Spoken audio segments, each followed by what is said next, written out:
I try to be out here as much as I can. You know, when we're busy still planting, it's, you know, if you're getting out there at least every 2 weeks, I think that's a good rule of thumb.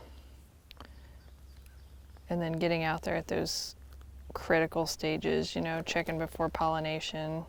So we're off to a pretty good start here. You can see that radical roots just kind of exploded, and we're getting there. Planted a little bit later than that first stuff we looked at. I think it'll get there. It's just looking a little bit uneven right now. I see a few plants that we lost, but there's worm. Oh, nice. Worms are good. Worms are great. Worms mean a healthy soil. He's a little worm. Enough. That's good, so. It was good. So we got a little hard on top, and before we got this last rain, which he's trying. He might have eventually pushed through since it's a little softer now, but I really can't count on him being a high yielder at this point. He didn't get the best start, so poor little guy. R.I.P. We'll still plant him back though. So we are first generation. We started in 1987. That would be my parents.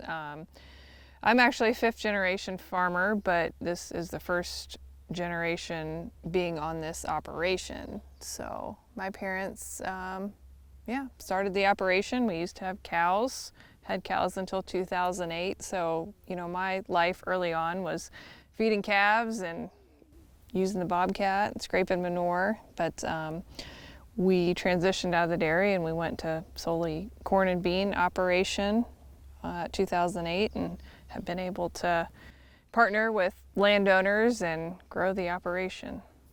I had my first agronomy experience actually before my senior year of high school. I interned for 2 private crop consultants in our area and still do business with them today. They do all my soil sampling, but that was my agronomy bug experience, and that's when I knew this is what I wanted to do. So after I graduated high school, I went on to get a bachelor's in agronomy and then straight into a master's in crop sciences. I got out of school and I worked for a little bit, but you know, I knew I could just bring a lot of value and a lot of sweat labor to the farm. So wasn't in the industry too long before I came back, and it's been a good decision. It's fun to work alongside my family, my husband, and the other employees, and you know, just work hard and try to learn as much as you can and continue to grow better yielding crops year after year.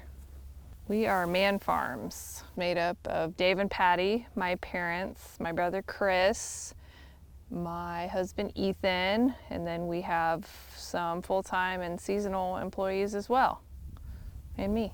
My dad is kind of head of the operation, takes care of all the day-to-day things that need to be done, lines us all up. My mom's their CFO, and she's also a grain cart operator, a gopher. And you know, my role is agronomy, but I also get in some equipment and help out there as well. And I'm just slowly transitioning into more of the office work, trying to learn as much about the marketing as I can, because it's easy to come out here and grow it and play in the dirt all day, but you know, at the end of the day I have to sell it too. So that's where I've reached out and got some mentorship recently, and I'm just trying to grow in that area. And my brother is the head mechanic. He has a degree in ag and diesel tech, so he oversees all equipment repairs. Is also an equipment operator.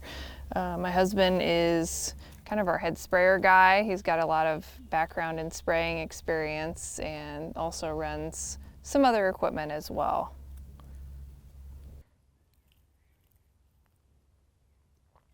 They're so long.